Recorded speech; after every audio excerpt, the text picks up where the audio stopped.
네, 매주 목요일 데일리 브리핑에서는 이 퀀텀 F&A의 최은하 대표를 모시고 전반적인 경제 흐름을 따라보는 시간을 마련하고 있습니다.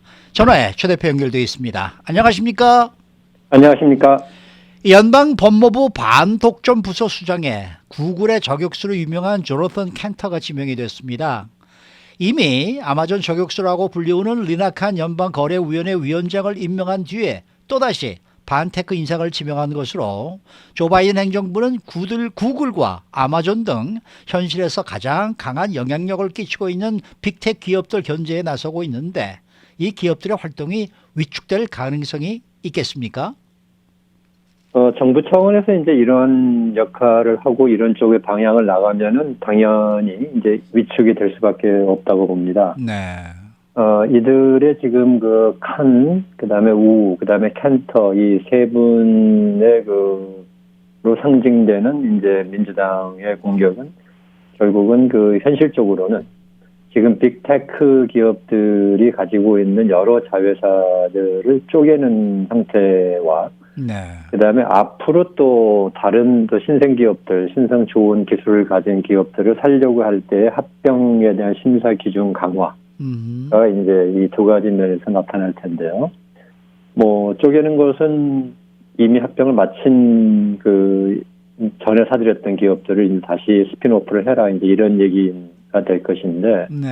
합병 심사를 강화한다는 것은 앞으로의 기업 구입을 어렵게 한다는 얘기죠. 그러면 이제 현재 기술 산업으로 볼 때는 하루가 다르게 기술이 변화하고 발전하는데 이것을 자체적으로 다 연구 개발하는 것은 쉽지가 않고 특히 기술 산업은 기존에 있는 사람들이 아닌 밖에 있는 아주 창의적인 그런 사람들이 내놓는 아이디어가 굉장히 혁신적인 아이디어가 많기 때문에 이런 것을 내부에서만 개발하라 하는 것은 한계가 있고 이렇게 밖에서 잘된 기업에 또는 앞으로 희망이 있는 기업을 사들이는 것이 이제 이런 대기업들의 하나의 경쟁 모델인데 이런 부분에서 이제 이런 제한이 가해진다고 하면은 결국은 빅테크 기업들의 기업 모델을 바꿔라 하는 얘기로 이제 연결이 될 겁니다. 그래서 이렇게 되면은 이제 기술적 상관이 있는 소기업을 인수하는 것이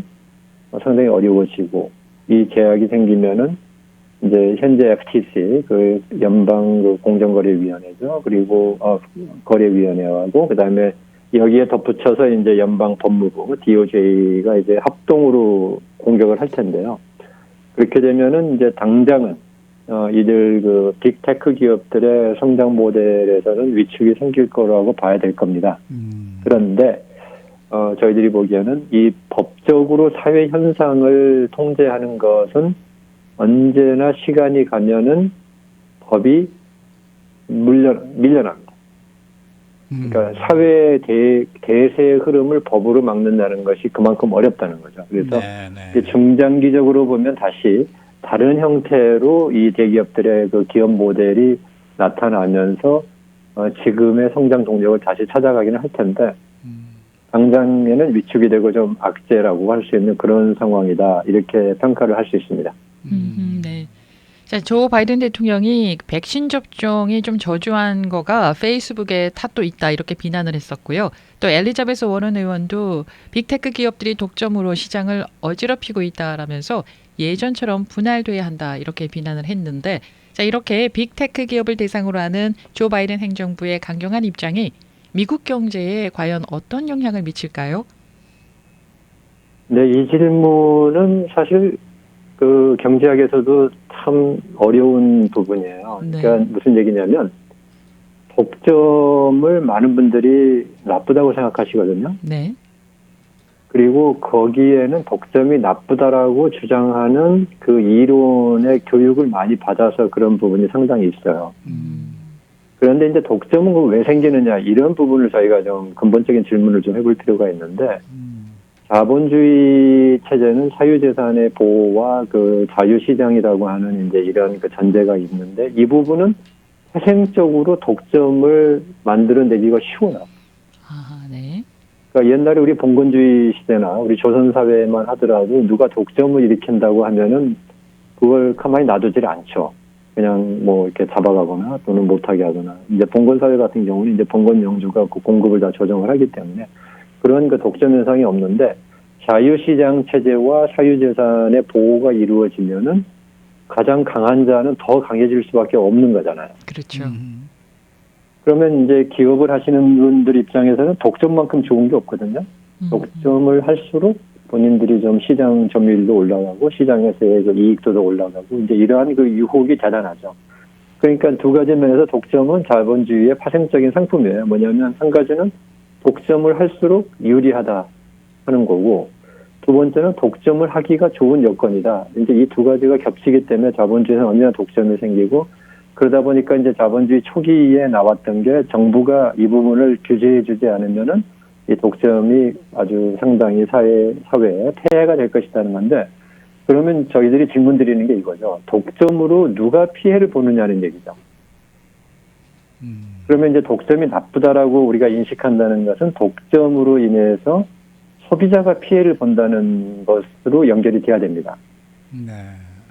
독점 기업이 나오다 보니까 소비자들이 지금 가격보다 더 비싸게 살 수밖에 없고, 거기밖에 못 사니까 억울해도 살 수밖에 없다는 그런 반강제성 시장이 형성된다는 것이 이제 그 독점의 폐해라고 경제학에서는 얘기를 합니다. 네. 그런데 이게 지금 우리가 인터넷 시대가 되면서 이 독점에 대한 개념이 많이 흔들리게 되는 게요.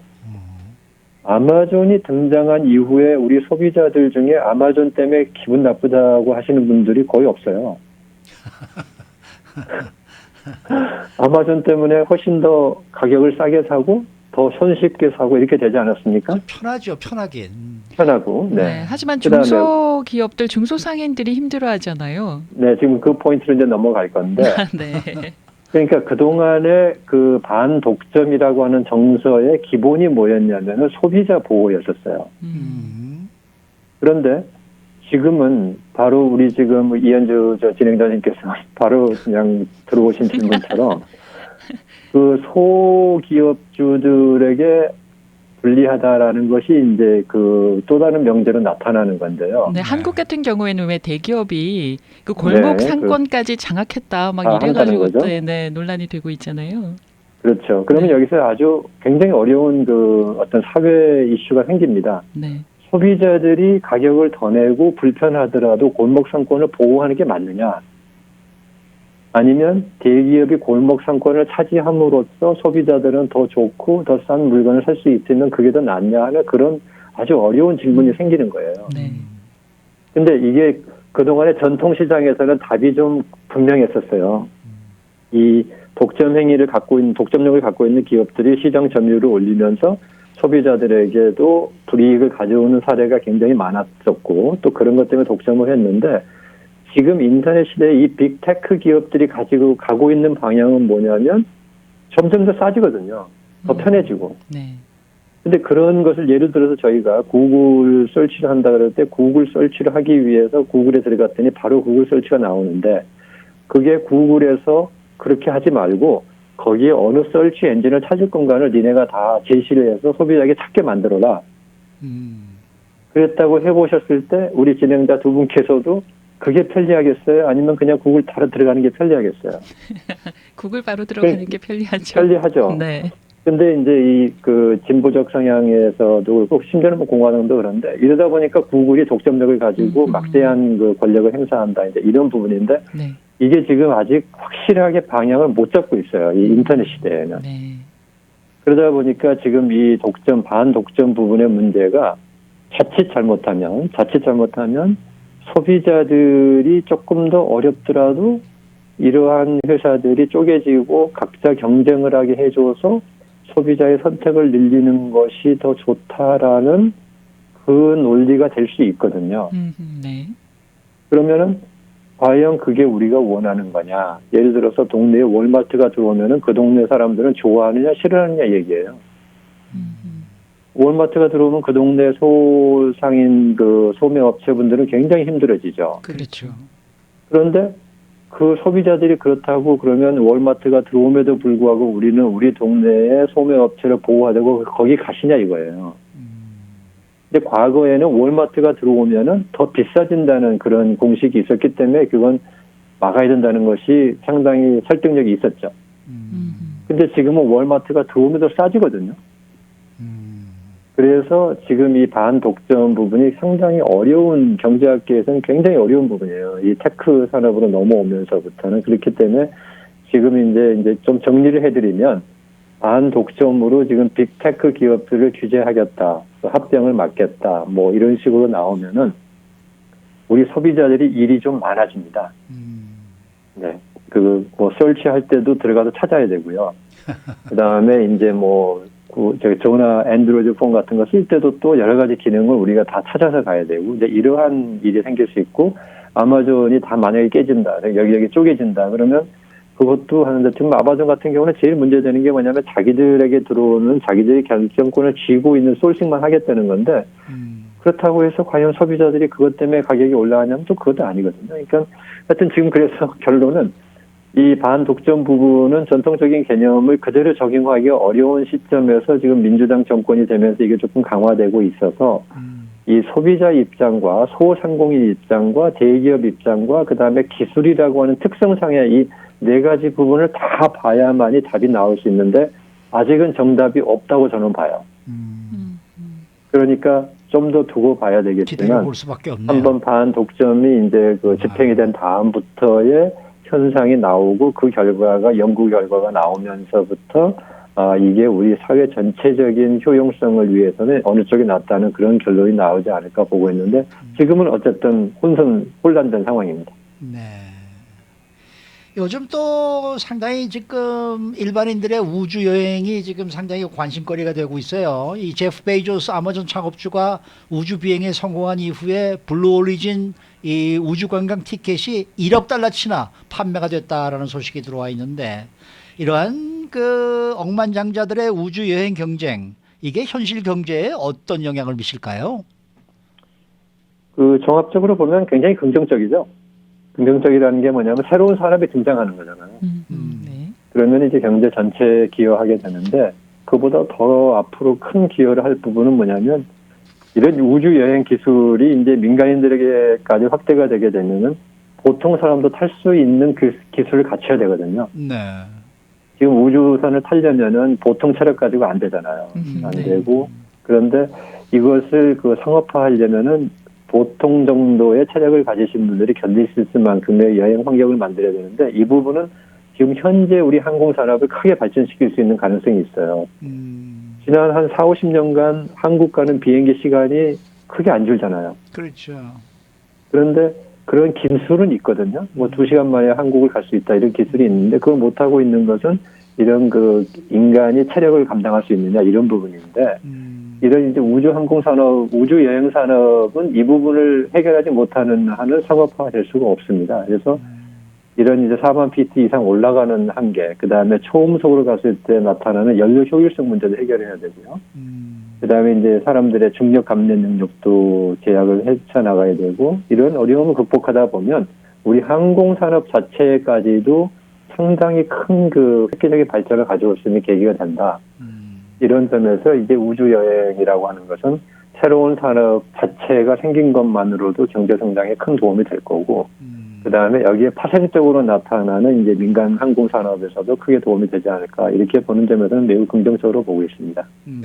네, 더 나아가서 이 기술들이 자동차나 또는 기차나 이런 쪽으로도 또 접목이 되면 또 다른 새롭게 진화된 그런 교통수단을 가질 수도 있지 않을까요?